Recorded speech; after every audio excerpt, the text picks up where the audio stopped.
Hello students, welcome to my channel Law School 101. I am Abhishek Yadav, Law Center 2nd, Faculty of Law, University of Delhi. Let's continue to Family Law series.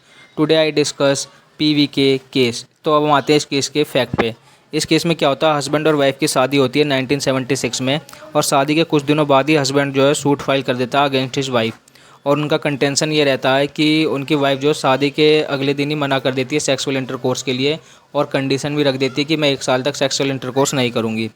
तो हम आते हैं इस case के issue पे, whether he is entitle for divorce और not, whether wife and her father is liable for fraud और not.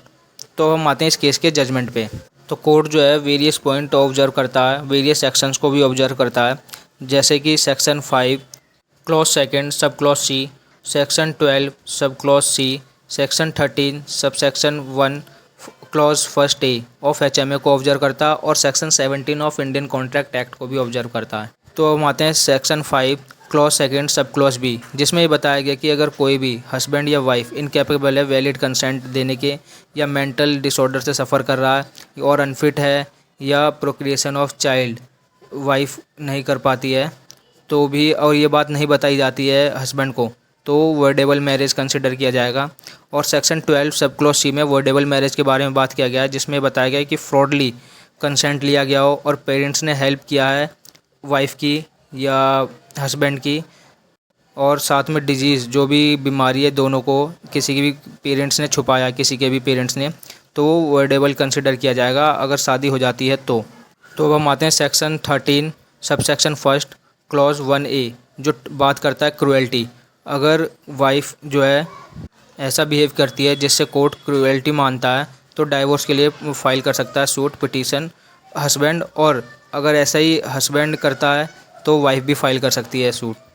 तो हम आते हैं section 17 of Indian contract act, जिसमें ये बताया गया है कि अगर पार्टी जो है इंटेंशनली ऐसा कोई भी कंडीशन परफॉर्म नहीं करती है और पहले प्रॉमिस किया है पार्टी से, सामने वाली पार्टी से, तो वो फ्रॉड कंसिडर किया जाएगा।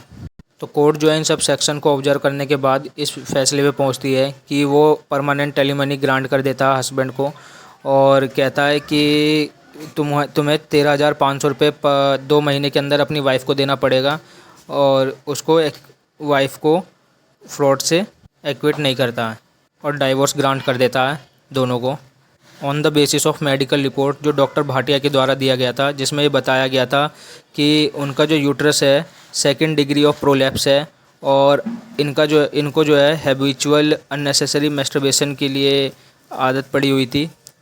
और साथ में कोर्ट ये भी ऑब्जर्व करता है कि इनके पेरेंट्स ने भी, इनको पता था इनके पेरेंट्स को, जिन्होंने इस बात को छुपाया हस्बैंड से, तो वो भी लायबल होंगे फ्रॉड के सेक्शन में। सेक्शन 12 भी कंसिडर होगा इनके लिए ऑफ HMA। आगे नीचे कुछ इंपॉर्टेंट पॉइंट्स है एग्जाम पॉइंट ऑफ व्यू।